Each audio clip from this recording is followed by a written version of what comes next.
Have you ever stopped to think about what makes a lemon so incredibly sour, or what gives bleach that powerful cleaning kick?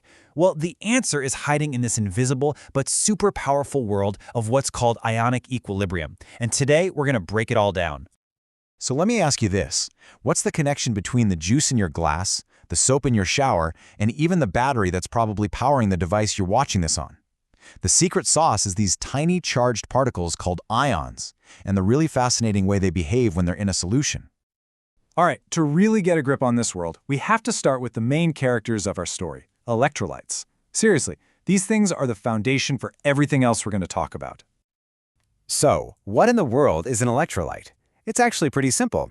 It's any substance that when you dissolve it in water just breaks apart, or dissociates, if you want to get technical, into those charged particles, the ions. And it's these free-floating ions that give the water the ability to conduct electricity. It's kind of like a current flowing through a wire. But here's the catch. Not all electrolytes play by the same rules. On one hand, you've got the strong electrolytes, like regular old table salt. You drop it in water and bam, it completely dissociates. Every single molecule breaks apart. But on the other side, you've got the weak electrolytes, like the acetic acid that's in vinegar. They only partially break apart, which creates this really cool dynamic balance between the whole molecules and the free ions just floating around. So how does all this tie back to acids and bases? Well, our very idea of what an acid or a base even is has actually changed a lot over time. Let's do a quick flyby of the three big ideas. First up, you've got the Arrhenius concept. This is the classic definition, the one you probably learned first. An acid is anything that pumps out a hydrogen ion, NH+, in water. A base? That's anything that releases a hydroxide ion, OH-. Super simple, super effective. But, as we'll see, it's a little bit limited. And that brings us to the Bronsted-Lowry concept, which gives us a little more wiggle room. See, here, it's not just about releasing ions, it's about a transfer. An acid is defined as a proton donor, and a base is a proton acceptor. It's a chemical game of give and take. And finally, we get to the broadest definition of them all, the Lewis concept. This one totally shifts the focus from protons over to electrons. A Lewis acid is an electron pair acceptor, and a Lewis base is an electron pair donor.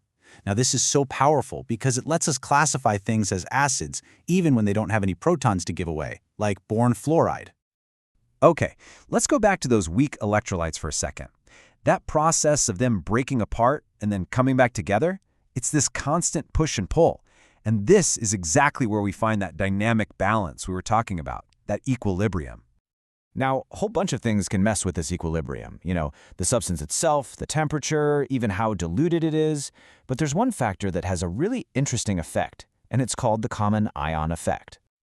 I want you to picture a weak acid breaking apart in water. It's kind of like people trying to leave a really crowded room. Now, what do you think happens if you add another substance that releases one of the same ions? Well, it's like shoving more people back into that crowded room, right? It makes it way harder for anyone else to get out. That's the common ion effect in a nutshell. It basically holds back the weak electrolyte from dissociating. So, how do chemists actually put numbers to all this? Well, they use this awesome tool called Ostwald's dilution law. This formula is the key. It connects a substance's unique dissociation constant, which is just a number that tells us how weak or strong it is, to its concentration. And with this, we can calculate exactly how much a weak electrolyte is going to break apart and totally predict how it's going to act in a solution. Okay, so all of this theory, the electrolytes, the different definitions, the equilibrium stuff, it all leads us to one of the most elegant and honestly useful concepts in all of chemistry, the pH scale.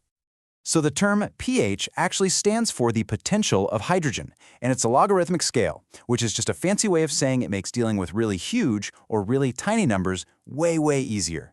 And the entire scale, the whole thing, is governed by this one beautiful, simple equation.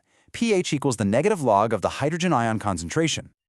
And there it is. This scale just neatly organizes the world around us. Way down at the low end, you've got super acidic stuff, like the acid in your stomach. Right in the middle, at a perfect 7, you've got pure water, totally neutral. And way up at the high end, you find your basic, or alkaline substances, like bleach. All right, theory's great, but now it's time to get our hands dirty. Let's see how chemists actually calculate the pH for different kinds of solutions. First up, let's start with a baseline challenge, figuring out the pH of a strong acid. because these guys dissociate completely. It's about as straightforward as these calculations get. And this is where the math gets surprisingly simple. For a strong acid like HCl, since it breaks apart 100%, the hydrogen ion concentration is exactly the same as the acid's concentration. So if you have a solution that's 10 to the minus 2 molar, the pH is just 2. That negative log function just plucks that exponent right out for you. It's really that easy. Okay, on to our next challenge, where things get a little more interesting. What happens when you've got a weak acid, one that doesn't want to cooperate and break apart completely? Right, so for a weak acid like acetic acid, we've got to add an extra step. Since it only partially dissociates, we can't just use the starting concentration. No way. We have to use its specific dissociation constant, that Ka value, to solve for the actual concentration of hydrogen ions once it reaches equilibrium. Once we have that number, then we can finally plug it into our pH formula and get our answer. And for our final challenge, let's mix things up. Literally. What happens when you throw an acid and a base into the same beaker? Well, when you mix an acid and a base, they react and they neutralize each other. The logic is actually pretty simple. You figure out how much acid and base you started with, you see which one wins the battle, and then you just calculate the pH based on the concentration of whatever's left over. It's basically a chemical tug of war.